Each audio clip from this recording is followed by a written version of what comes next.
So, meron ba kayong ganitong problema sa inyong printer? So, steady yung green mga kalods, tapos nagbi-blink ng red. Itong dalawa sabay. So, ngayon, ito yung aayusin natin. And, tara, samahan niya ako. I-check natin kung anong problema nitong printer na to. Alright, so let's go. Okay na, and ito, nawala na. Nawala na yung blinking mga kalods. Oh, diba? Alright, so alam ko na pala yung problema nito mga kalods. So kailangan lang i-reset nito, no? Kailangan lang siyang i-reset. So pagka steady yung light na green, tsaka nagbi-blink, kailangan lang po siya i-reset. So yung kailangan lang natin is, ikabit natin sa computer natin, ano? So laptop natin. So ayan, nakakabit na yan mga kalods. So at dahil bago tong device ni sir and bago tong dito sa shop, kasi mga kalods, kailangan install nyo muna yung driver ng inyong printer. Pero kung wala naman, pero kung na-install na rin pala yung driver, so okay na po yan. Alright, so ngayon, ito, kailangan natin ng resetter mga kalods. Epson resetter. So, yan na, madali lang po mga kalods. Ito lang yung gagawin natin, ano. So, okay, so paano mag-reset? So, ito lang yung gagawin natin mga kalods, no? Click natin itong dinownload natin. So, huwag kayong mag-alala yung link nito, ilalagay ko yun sa baba, ano. Okay, so, click nyo lang ito. Ayan. After that, click po ng isa. And ito mga kalods, oh. So, ayan. Open na yan. Wala nang mga, ano yan, o, diretso na mga kalods, oh.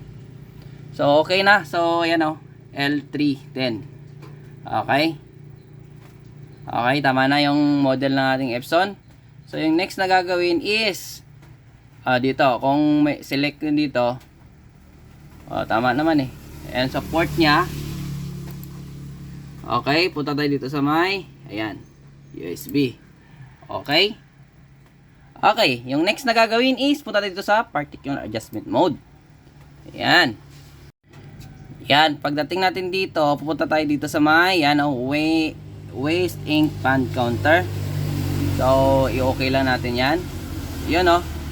Okay, so next na gagawin is main pad counter, check. And then, check natin dito. So, ayan, check. Ayan, wait lang natin. So, ayan.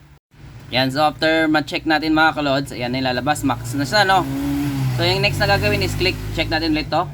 Main counter pad, tapos, initialize. Okay, initialize natin. Okay. Okay, ayan. You know, so, please turn off the printer. Okay, so punta tayo dito. I-turn off natin yung printer. Ayan. And then, click OK. Okay. Okay, so i-turn on na natin yung printer, no? So, ayan, waste ink pound counter has been initialized properly. Turn on the printer.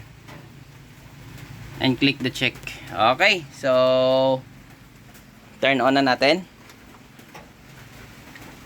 Yan, no? So, turn on na natin ulit yan. And, okay.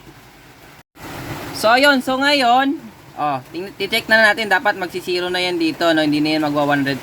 Okay, so check na natin ulit, ano? Check main pad counter. Okay, check. Okay, i-check natin yan. Okay, so yan, 0-0 na mga kulit, 0-0 na, ibig sabihin okay na. And ito, nawala na yung blinking mga kalods. Oh, diba?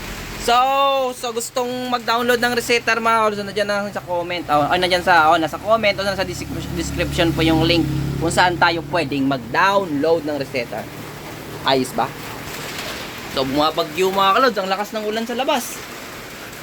No, lakas ng ulan sa labas, oh. Oh, di ba? So ganyan na yung simpleng shop natin dito. Alright. So sana nakatulong, ah.